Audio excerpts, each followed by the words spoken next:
Hi, my name is Ricardo Bastos. I was an Army medic with 114 Infantry, and I'm here to do an interview with Caroline. So, Rick, what was your childhood like in Brentwood? In Brentwood, I was, for the most part, I was an honor student. Good grades, participated in a lot of extracurricular activities. Had my issues at home every now and again. But eventually, I kind of started hanging out with the wrong crowd, and school started taking second place, so I ended up getting kicked out of high school, bouncing around jobs back and forth. And eventually, I took my GED and joined the Army. So then what motivated you to join the military?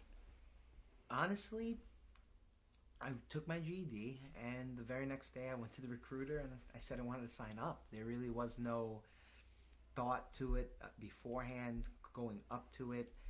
I just decided I was going to go. I signed up, and 2 months later I was gone. And what was basic like? Basic, it was kind of a culture shock.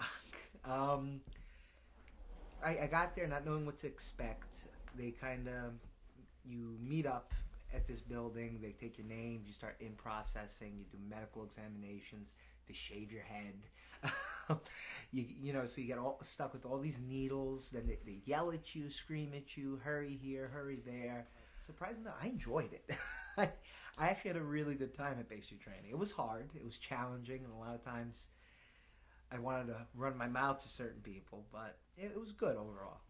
Did you get to pick to be a medic, or? Yes, I did choose to be a medic. I had a couple of other options. One was infantry supply. Excuse me. But out of all of them, I decided to be a medic because it was the best, I thought, out of the options, so I chose to be a medic. So when you went to Iraq, what was your idea before you went to war of what Iraq would be like? Honestly, millions of ideas ran through my head of what it could be like.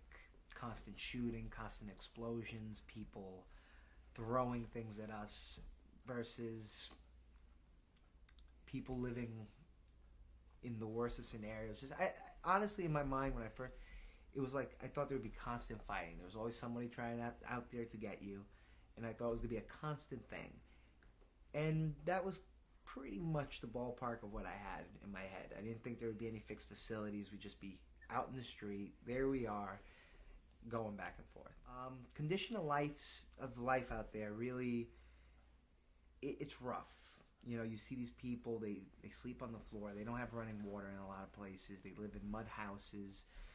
Some places the electricity isn't very stable. And you see that. And conditions of life definitely is tough. And you see it and you're going through this and you never know really what's going to happen. But there were months where we didn't fire around, didn't see anything happen. You know, we'd go on missions, we'd do what we had to do, we'd come back. And it was months like that sometimes. Other times, not so much. But it was a mixed bag, really. What was your first impression of Iraq when you got there? When I got there,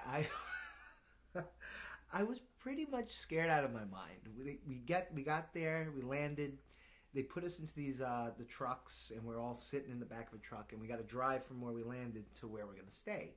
So we're going through the streets, and we're driving out in the cities, and it's just garbage, people looking at us, and here I am, 20-year-old specialist bosses, private bosses back then, sitting in the back of a truck, responsible for 30-somewhat people should something happen, to take care of them, and I was scared out of my mind. I really was. How much information did you have about the whole progress of the war? Not much at all. I don't think they ever really told us anything about the progress of the war as a whole. It was just like, this is what we're doing, this is what's going on, this is what we've accomplished. Sorry. But never really as a whole, this is what the war of Iraq, this is what's going on, this is what we've accomplished, this is what we're looking to accomplish. Never really as a whole. What was your most memorable experience in Iraq? My most memorable experience? Probably the time spent with a lot of my friends when we had downtime, and just the fun we had, the joking, the camaraderie was really, it's what kept us going for the most part. And how did being over in Iraq make you think differently about the world?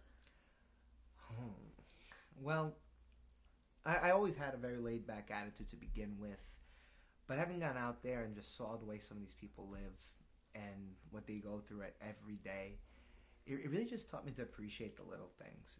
I mean, it takes an act of God to really get me upset or aggravated about anything, because it could always be worse. We don't got it that bad, is how I look at it. And so positive, very positive outlook is the end result, I would say. Do the U.S. citizens appreciate you? Usually through the airports, but we did get a lot of thank yous. Thank you for your service. Sometimes applause. We'd be out at the bar or getting a meal at the airport or something, or we're in uniform, and sometimes someone would pick up the tab.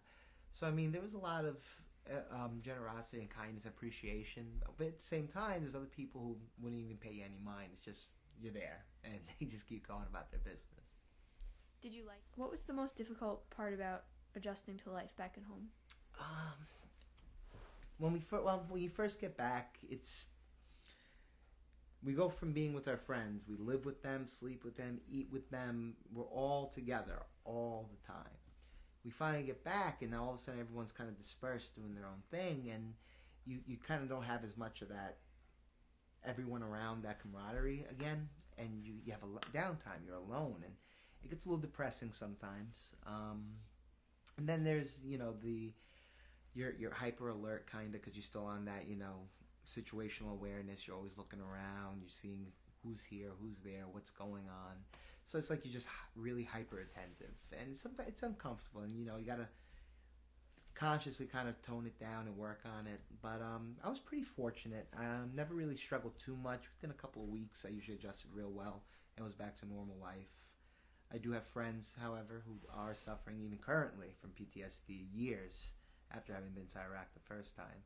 And it's tough. It's different for each and every person. Did you feel there is a lot of support for the people who do have PTSD?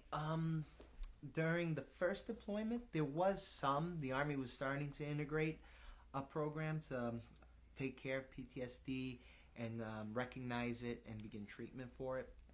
But it was still in a process of the growing process. They didn't have a solid structure yet, so a lot of people went unnoticed that they had it, and it went untreated. Now, the Army actually has a very large program. They actually hire civilian psychologists to help and everything. And the program now is significantly better than it was when we first went into Iraq. Do you think civilians are able to understand the things that you've seen or gone through? I think they understand, in that when we say what we've been through, they hear it and they physically know what we're saying, but they don't necessarily understand it in how the impact it has and how it affects us and how it really makes us feel. How does it make you feel, the things that you've seen? For the most part, like I said, it taught me to appreciate things I have and what I do have, and not to worry about things so much that are out of my control. The biggest example, me being a medic, a lot of people always ask me, so you're going to college, you got to do something medical, and I tell them I have absolutely no interest of doing anything medical now that I'm out of the Army. And they ask me why. One thing in Iraq that happened is why. It was the first time we were out there. We were out in, it was Samara. And we were doing a major operation to take the city back. And a child, he was maybe around 12 years old, had gotten caught in the crossfire, and I had to treat him. That pretty much was the day I knew that when I was out of the military, I would do nothing medical, because it broke my heart. It did, to work on this child. And that was something that stuck with me. It's like, even today, I can remember this child's face to this day, how he looked. And that's an example, really, of how certain things stick and affect you, and how it affected me. Do you have any regrets about your service? Do I have any regrets? I can't say I do. I can't. It made me. I grew up when I was going through the military. It kind of helped me grow up a bit and get my head straight. I guess you could say, helped me focus a little bit. And I'm still the same goofball that I always was, which is nice, but more responsible one. So I don't really regret my military service. I think it was a positive thing, regardless of everything that we did do.